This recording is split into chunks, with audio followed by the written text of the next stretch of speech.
a gente vai falar dos processos prescritivos, e isso leva a gente a começar a observar e falar principalmente de um processo que ainda é muito usado, graças à moda do Scrum ser fácil, ele parou de ser usado, na verdade, né?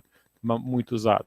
Mas ele ainda é bastante usado, porque as pessoas recaem nele, elas acham que estão fazendo um processo ágil e recaem nesse formato por causa de contrato ou simplesmente hábitos de trabalho que elas não conseguem corrigir, vamos dizer assim, né? A iluminação aqui está sofrendo da luz da janela. Ok. Deixa eu botar isso aqui. Então, deixa eu ver isso aqui. Já melhorou bastante. Ok. De onde saiu esses processos prescritivos? Né? Saíram, na verdade, da origem da engenharia de software, porque não se sabia como fazer software, né, claramente, então foi se procurar. Vamos procurar uma maneira de fazer. E, de certa maneira esperada, né, vamos procurar nos lugares que se faz coisas direito, né? E, basicamente, a gente tinha uma indústria toda a indústria menos software, né? Que produzia coisas a partir de contratos com fases estabelecidas.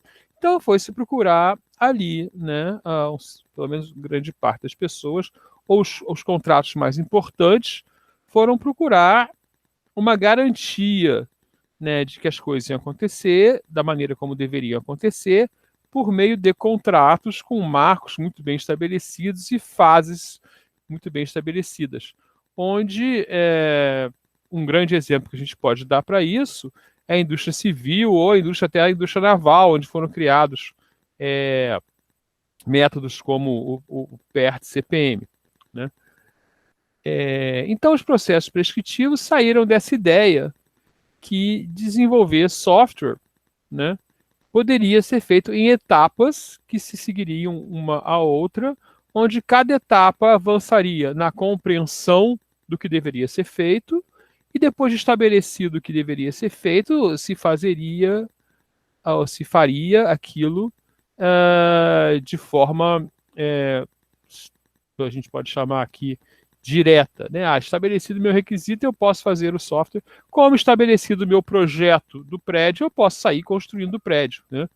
E certamente não posso construir o 10º andar antes de construir o primeiro andar, o que leva também a um modelo em camadas de construção de software. Então, apareceu como aceito, principalmente em contratos, o modelo em cascata. O modelo em cascata supõe que a gente sai lá do início.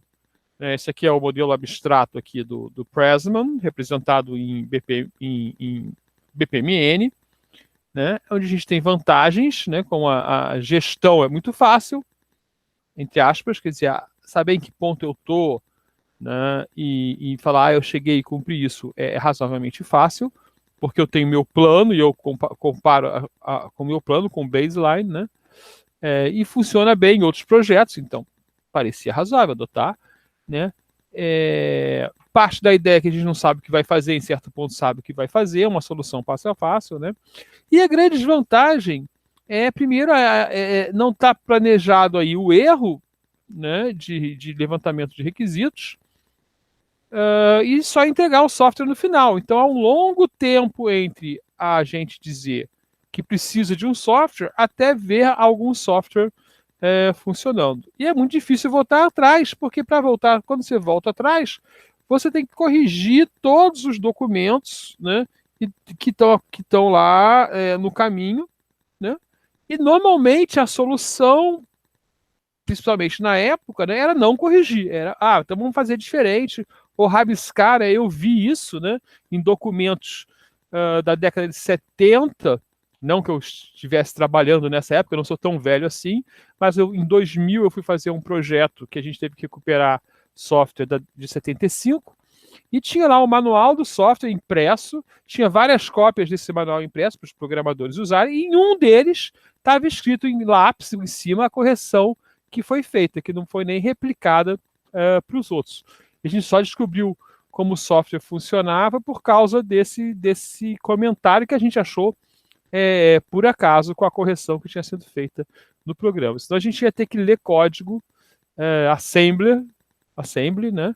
A gente já tinha começado a ler e achado que era isso, mas não tinha ainda, vamos dizer assim, matado completamente a charada ou que aquilo era realmente o que estava sendo feito. Aí quando a gente achou esse manual, numa aventura de arqueologia de software, a gente foi para um porão, né, pegar vários manuais que estavam lá guardados, que iam ser jogados fora brevemente, provavelmente, porque ninguém usava, né, em francês, né, e aí foi lá e foi folheando, esse aqui tem um comentário anotado, vamos pegar. E era realmente o que matou todas as charadas. Tá? O modelo em cascata, ele é considerado ainda, apesar disso ser bem absurdo em alguns... isso aqui acho que é do Somerville, não tenho certeza agora, né? Que ele permite você fazer o software se você souber muito bem o que está fazendo. Né? Então é isso. Você pode ter o modelo em cascata se você sabe muito bem o que está fazendo. E se o problema muda muito. E diz aqui que a natureza, projetos grandes, né, large scale projects, e aplicação geral. Eu considero isso errado, né, apesar de estar lá no livro, o cara escreve o que quiser, o que ele acha, né? E ele diz aqui, a tarefa, fatores críticos são requisitos, especificação e viabilidade, análise de viabilidade estimativa. Né? Se você está trabalhando com algo com um objetivo muito claro e com especificações muito fechadas, o que é raríssimo e quase impossível em sistemas de informação, né, isso não vai dar, isso pode dar certo, pode. Mas não é comum. Né? Por exemplo, se eu estou fazendo um sistema de armas, né, se eu estou fazendo um software que vai controlar um dispositivo fixo, que vai ser fixo, que não vai mudar ao longo do meu tempo de projeto, né? E a especificação é muito forte. Você tem que fazer um chip que quando recebe um sinal do tipo tal, ou quando percebe que você recebeu 3 minutos de ruído, ele desliga a máquina. Né? Isso pode ser uma especificação muito fechadinha e aí talvez funcione bem trabalhar num método desse tipo. Tá? Mas tirando especificações muito fechadas, onde não há nenhuma mesmo possibilidade de mudança, né, nós vamos precisar de coisas mais sofisticadas. Porque, né, a única coisa que é certa é que a mudança ocorrerá. Né, e o método cascata não está preparado para as mudanças. Okay? A realidade de um processo em cascata é que ele se torna essa aranha aí, essa teia de vai e voltas informais, né, geralmente informais, onde você se perde, né, e não atualiza a documentação. Né, para manter a documentação atualizada é bem difícil. Tá? O engraçado é que isso foi adotado porque, basicamente, 2 grandes órgãos de compra de software na época fizeram sua especificação de como tem que ser o desenvolvimento, a NATO, o Department of Defense, né, com o método em cascata, baseado num artigo de Winston, eu acho, não é Winston, Rice, né, que falava, olha só, a gente pode fazer software assim em cascata e vai dar errado. Ele passava algumas páginas definindo como o software deveria ser feito segundo a lógica pré-software, né, de outras coisas, e falava, vai dar errado porque eu preciso de interações. Né? Então ele faz, a maneira fácil de pensar, ele diz, né? A maneira fácil de pensar é fazer análise do código. Claro que isso aqui não serve, né? A gente tem que fazer várias coisas para codificar e testar, porém a gente tem que voltar atrás. Né? Então tem esse modelo aqui, né? cascata com realimentação, né? Ele já prevê várias coisas que se falaram depois. Só que quando você volta atrás, não é assim, né? Normalmente é algo nesse padrão aqui, né? No teste, eu descubro que o programa tem um defeito de design, que implica reorganizar os requirements, voltar tudo atrás. Então isso não vai funcionar, ele diz. Não vai funcionar. E ele propôs outro modo de fazer software que não é o modelo em cascata, né? Com 5 melhorias. Projetar o programa, documentar o design, fazer um protótipo, né? Fazer um pequeno antes, né? Várias coisas, envolver o comprador. Várias coisas que a gente planejar e controlar e monitorar o teste. Várias coisas que a gente faz hoje nos métodos ágeis, né? Apesar disso, apesar das pessoas terem visto esse paper, terem citado até alguns casos desse paper, né? Os métodos americanos, né? O Mill e o Dodd, depois o método da Nadel, que isso aí vai influenciar muito toda a indústria de software, né? Esse desenho aqui, principalmente, né? Esse é um desenho clássico, né? Como se faz software? Se faz software assim. Por quê? Porque o padrão do exército americano é esse aqui, né? Levou, então, a gente a seguir um caminho que parecia razoável para quem vinha de outra área, mas já o pessoal de software mesmo já dizia que não. Mas ao longo do tempo, as pessoas falaram, se não dá para funcionar, vamos melhorar de alguma maneira, né? Melhorar como? Por exemplo, pegando tudo que a gente sabe que prototipação é importante e fazendo prototipação nas primeiras fases do projeto. Então isso foi uma coisa que se fez rápido e se faz até hoje, né? Prototipa cedo, né? Mostra rápido como vai ser, faz mockup de tela para o usuário já ter o feeling. É muito importante engajar o usuário, né? O usuário tem que ter o feeling do que está sendo feito, né? Outras pessoas falam, não, o problema é que a gente não testa o que fez. Então propôs esse modelo em V, né? Foi usado em algumas empresas, né? Onde havia uma relação direta entre as fases de verificação com as fases de construção, né? E ele também tem características ali, que é uma metodologia sequencial, a tecnologia não pode ser crítica no projeto, quer dizer, não é uma coisa que está avançando, né? Mas existe pelo menos uma rastreabilidade. Então se eu sei o que está acontecendo, né, o que eu estou testando, está lá no meu requisito, né? Isso pelo menos me permite entender melhor o que eu estou fazendo, né? O Spillner fala, não é bem em V, na verdade é em W, né? Você quando faz o requisito, né, já tem que preparar o teste do sistema. Quando faz o design, já tem que preparar o teste de integração. Veja que isso aqui, né, é bem parecido com os que se propõem hoje, né? Métodos ágeis, né, vários falam em desenvolvimento dirigido por testes. Então, faço meu requisito, já faço o teste para ver se o requisito vai funcionar. Depois, quando eu implementar, eu tenho que ver meu teste. Então, mas isso em 2002. Né?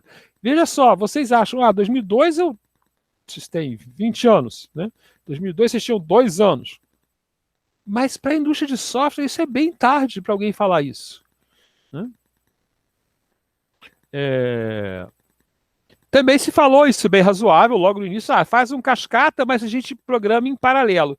Programar em paralelo é meio cara que constrói um condomínio começando todos os prédios ao mesmo tempo, né? Ou constrói o andar levantando todas as colunas ao mesmo tempo. Isso era fácil de entender.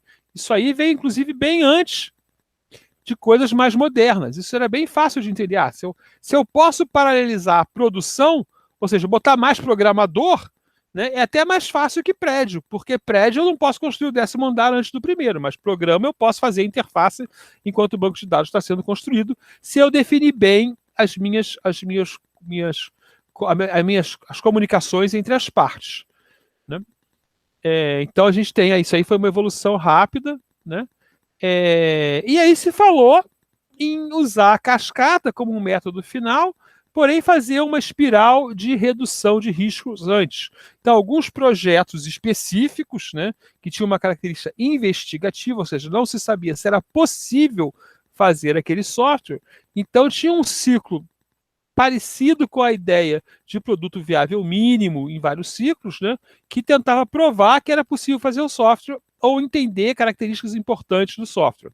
Né? A gente usou o método espiral quase de maneira bem perfeita, assim, né? Na década, se não me engano, na década de 90, o meu grupo usou para fazer software para um hospital, né? Na verdade, era um software. Eu acho que eu já falei daqui de prevenção, de detecção, né? De ataque cardíaco onde a gente não sabia se ia conseguir fazer o software. Então teve lá vários ciclos de investigação, onde mostrava que tecnologicamente era possível, e lá no final se fez o software bonitinho, segundo um projeto em cascata, e deu certo. Mas deu certo porque, na verdade, né, aquele ciclo espiral já era um princípio de iteratividade e incrementabilidade típico dos projetos ágeis. Né? Então ele inclui várias coisas, como protótipo de interface, ciclo de entrevista, várias coisas foram feitas nesse projeto. Né? Então o importante é que em algum momento nessa história se percebeu que não dava para ser sequencial, não era um prédio, devia haver alguma coisa que se entregasse aos poucos. E apareceram as fases, as iterações, os ciclos. Né? Então o desenvolvimento em fases permite o paralelismo. Aqui tem uma ideia, que tem uma equipe que constrói, né? Essa equipe vai entregando versões, né? As pessoas vão usando as versões e elas fazem a nova versão. Né? E aqui a equipe está toda. Isso aí vai sendo mais explicitado num processo incremental, onde essas caixinhas não só falam das fases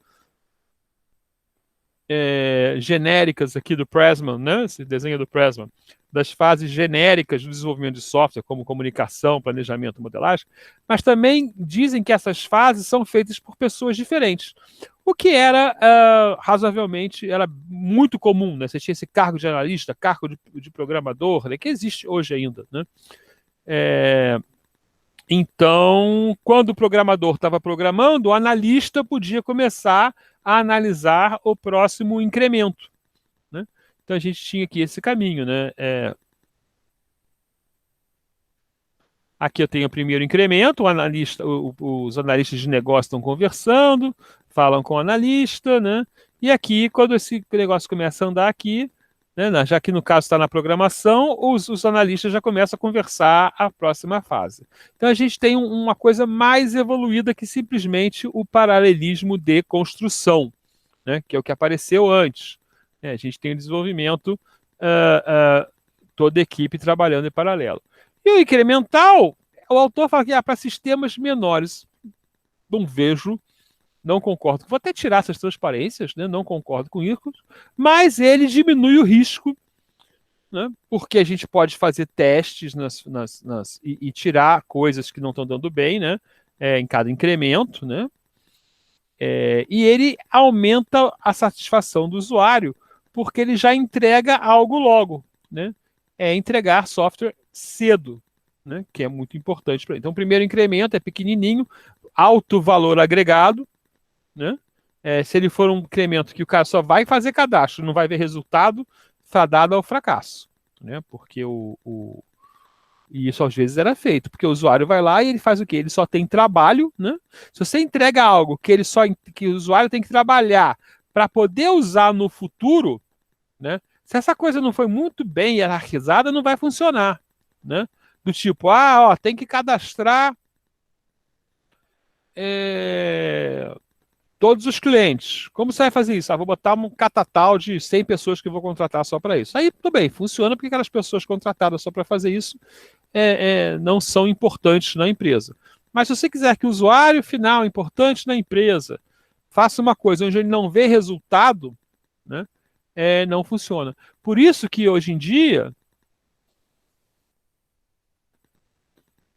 né, se antigamente a gente fazia software por camada, né, vamos fazer lá o banco de dados, vamos fazer a camada de interface com o banco, vamos fazer a camada de negócio, agora vamos fazer toda a camada de apresentação, né? isso não funciona mais, né? Porque esse tempo aqui, né? Você não entrega serviço para o usuário. Então, hoje em dia, a gente entrega as coisas, né, assim. A gente faz um pedaço de cada coisa, né? Veja que o tempo de fazer isso aí é o mesmo tempo de fazer isso aqui, né? Só que aqui você já entregou serviço para o usuário, né? Então, a equipe tem que estar toda bem preparada para pensar assim.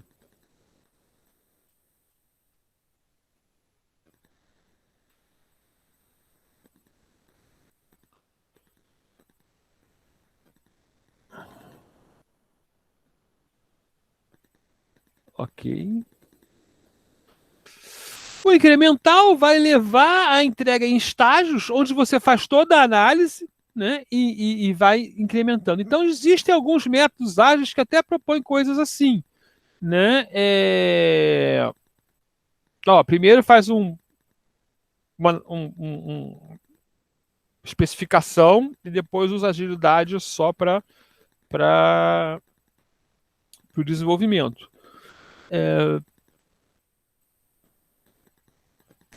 É um problema porque o grande lance da agilidade, né, é o feedback disso aqui, né, agir no requisito. Ou seja, o usuário, ao usar o software, ele percebe, né, que precisa de outros requisitos, ou que a sua prioridade de requisitos é diferente, ou que o seu conceito de valor pode ser melhorado, né? Então, eu acho que o método que fazia isso é o Feature Driven Development, que é um método ágil, mas criado por autores de metodologias não ágeis, originais.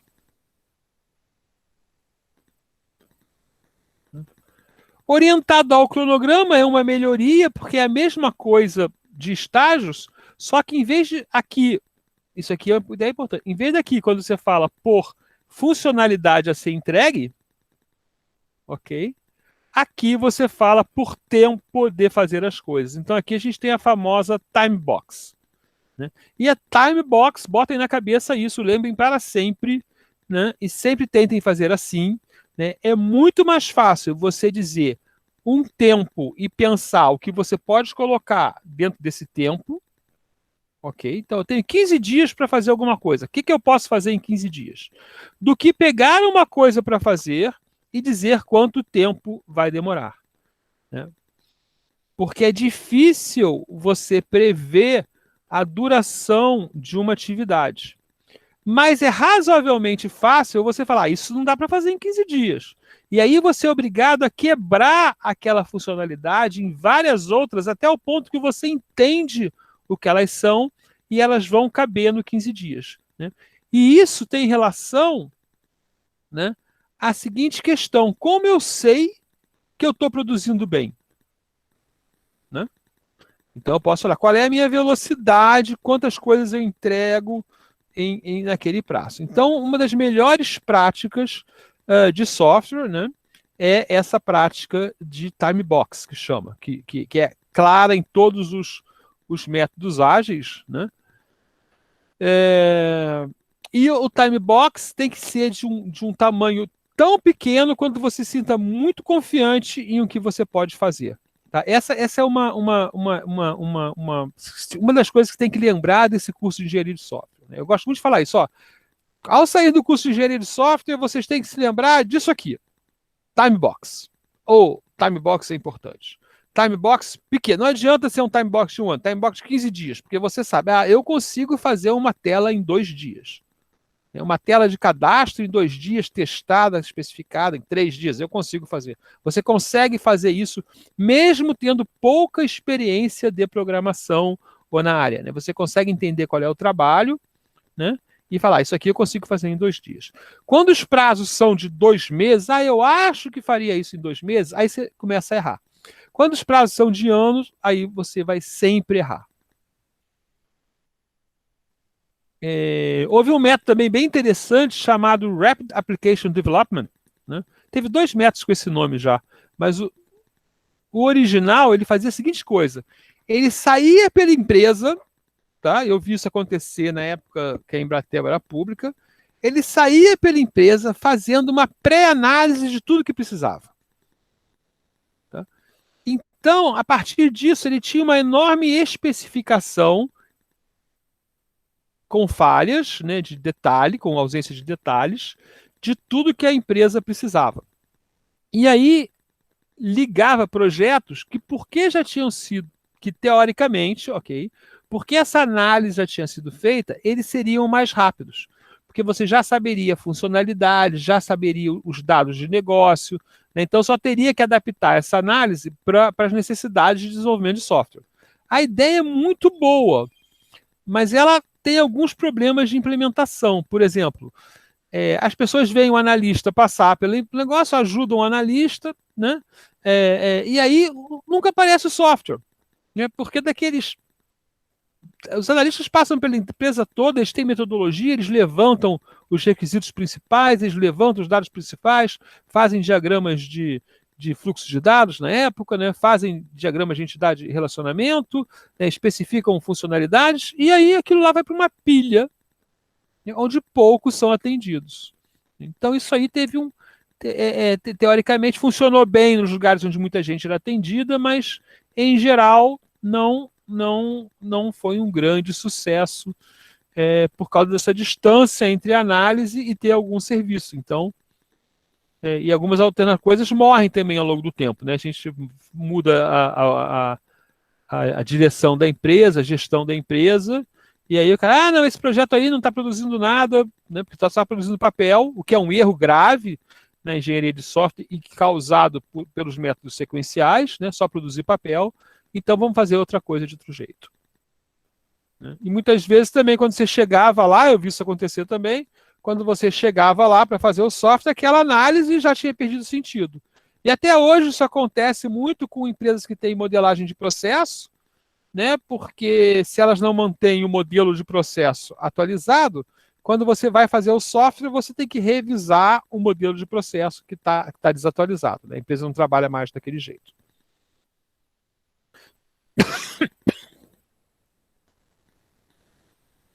Ok, o modelo interativo, a gente já falou dessa ideia, do que é a iteração, né? Então esse aqui é um desenho que eu até tinha pulado e tal.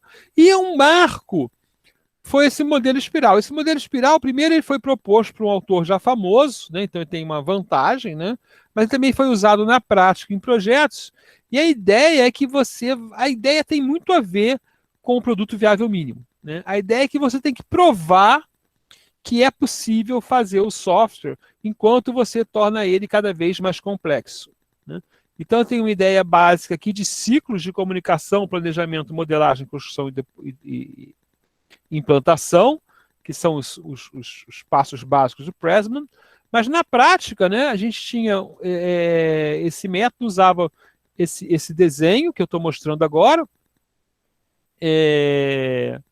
onde a primeira coisa era fazer protótipos. Então, o protótipo 1, ele tinha como ideia provar que era possível fazer o software. Né?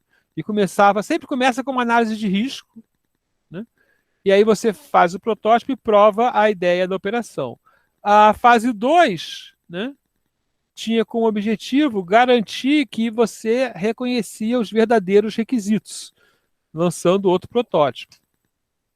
A fase 3, que você conseguia transformar aquilo num produto, né, que o produto seria útil, e vai lá no outro protótipo. E então, na fase aqui final, a gente realmente tem o projeto detalhado, né, da versão final, não prototipal, né, seguindo, e aí segue num cascata. Tá? Isso aqui, finalzinho, ele é um cascata. Ok? E a gente tem que levar em consideração que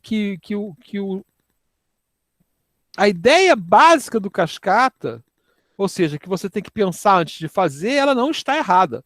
O que está errado é a implantação da cascata em um ciclo longo. E então foi usado em vários, e é bom para projetos grandes com alto grau de incerteza, quando você não sabe se aquilo vai dar certo ou não. Então, baseado em todas essas experiências anteriores, né, um grupo que precisava propor um processo contratável pelo governo americano, Isso é importante de ver. E que sabia que várias coisas eram importantes, né? Eles realmente propuseram algo melhor.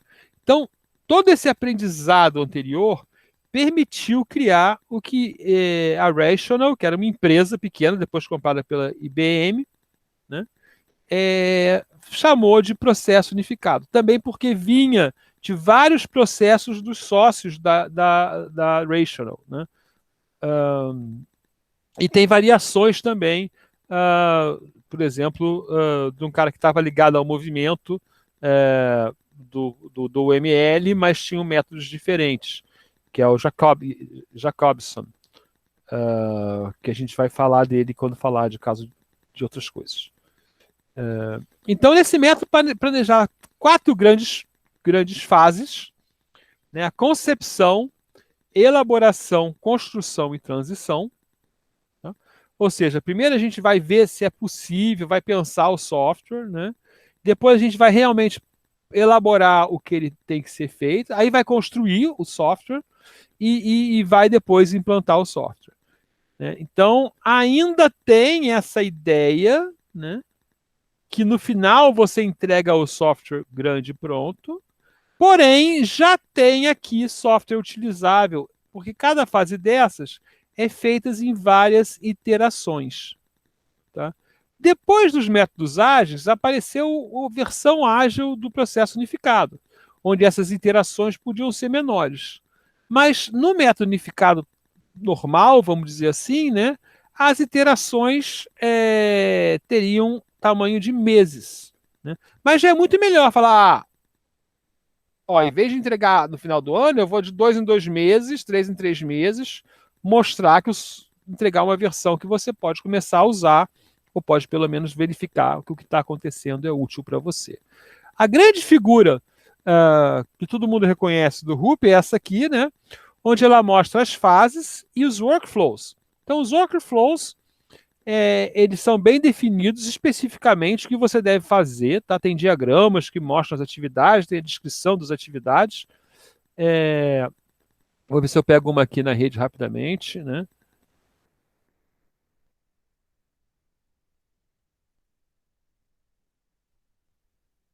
E nós temos 9 fluxos de trabalho constantes. Vou pegar aqui um. Aqui, ó. Aqui está o workflow de modelagem de negócio. Né? Começa aqui, isso é uma anotação que eles inventaram, né? Se eu estou no início, né? Se eu estou no início da concepção, né? Eu vou ver qual é o estado do negócio, né? Se não, eu continuo em frente, né? E aí eu vou dividir em 2 atividades paralelas, a modelagem do negócio e a aqui não é paralelo, não. Aqui tem que escolher. Se eu vou modelar o negócio, eu vou só modelar o domínio, porque isso aqui é uma escolha, não é paralelismo. Paralelismo é aqui. Né? Então aqui eu tenho. Se eu vou só modelar o domínio, eu desenvolvo o modelo do domínio e acabou. Se eu vou desenvolver o negócio todo, eu tenho que descrever o negócio. Aí eu tenho que ver os processos, refinar os processos, desenhar as realizações como o processo vai ser feito, definir papéis e responsabilidades e também estudar como eu posso automatizar o processo. Então aqui é um modelo, né? Então para cada etapa, né, a gente tem essa disciplina. Né? Então aqui a gente tem um site que permite você olhar todo o RUP. Né? Depois eu vou botar o link para esse site aqui que não está lá. Opa. Então, os workflows ou disciplinas, né, aparecem aqui. E aí, dentro das fases, várias elaborações. Aqui a gente vê a carga de trabalho. Né? Então, na concepção, eu faço principalmente modelagem de negócio e requisitos. Né? Na construção, eu faço principalmente implementação e teste. Né? E tem coisas que eu tenho que fazer o tempo todo. Por exemplo, gerência de projeto, eu faço o tempo todo. Manutenção do ambiente eu faço o tempo todo, né? Mas geralmente no começo de uma interação, né? Eu faço mais, eu decido versões e coisas assim, depois eu só mantenho funcionando.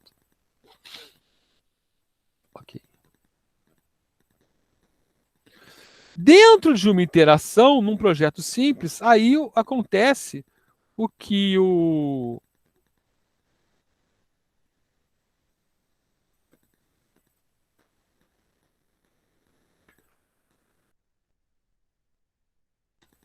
o que o Rupp chama de mini waterfall, ou seja, não tem jeito, ele está falando para você, olha, você vai ter que decidir o seu planejamento, fazer análise, fazer requisitos, fazer implementação, fazer teste e preparar a release.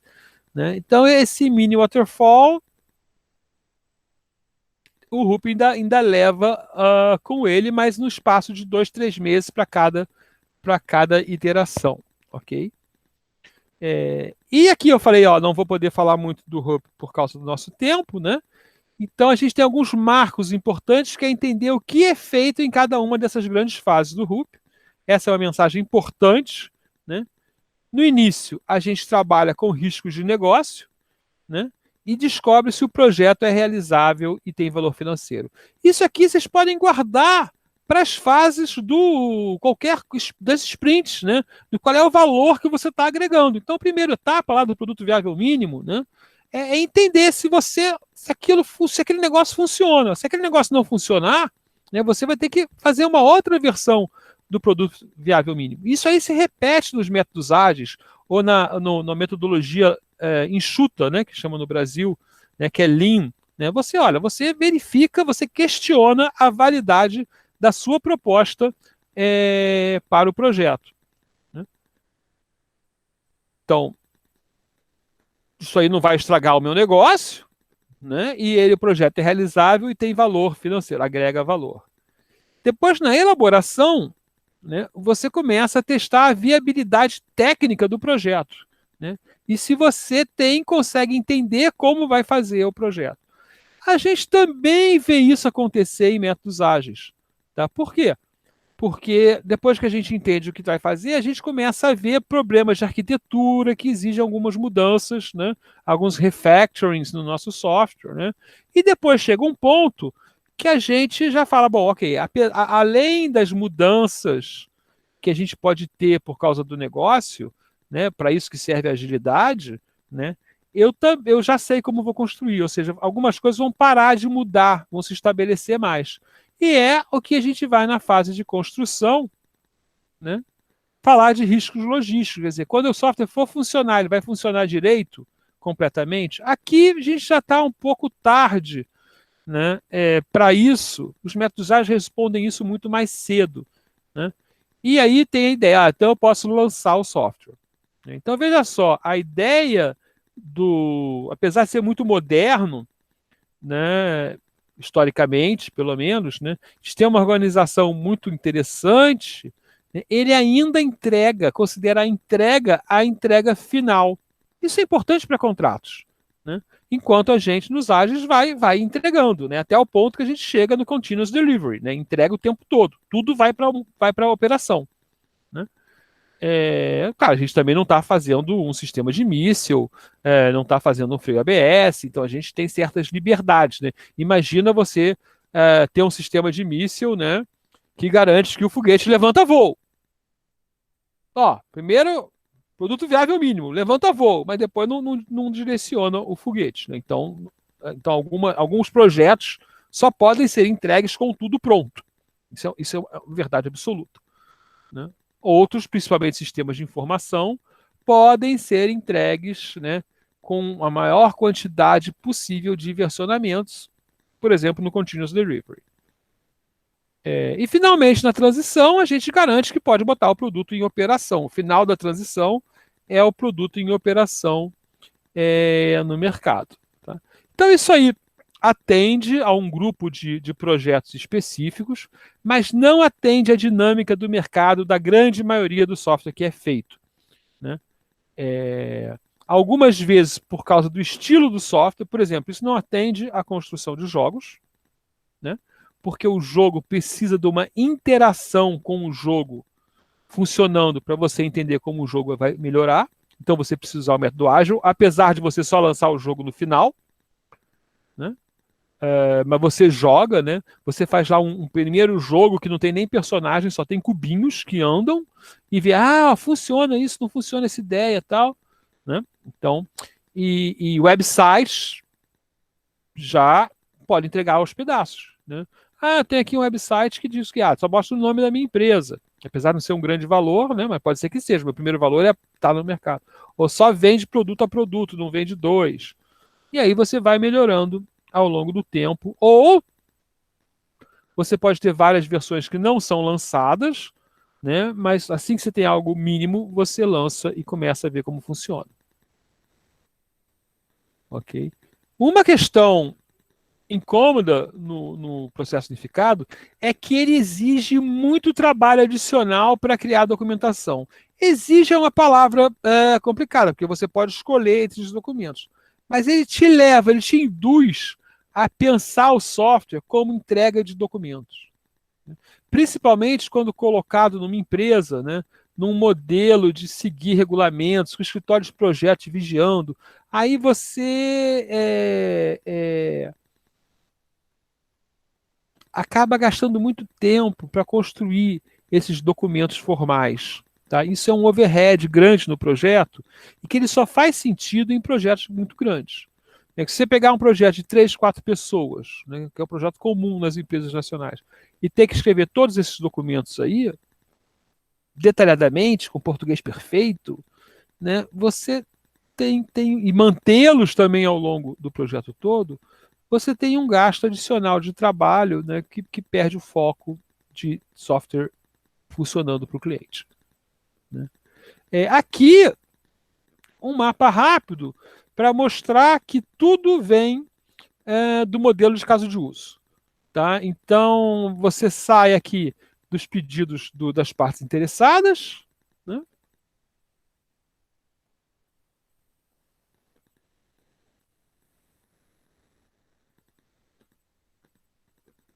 Onde é que eu estou?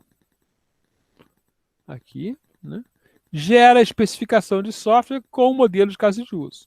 Isso vai evoluir no modelo de análise, no modelo de projeto e no modelo de implementação, que exige um plano de teste, né? E outros documentos aqui, documentos típicos de análise, né?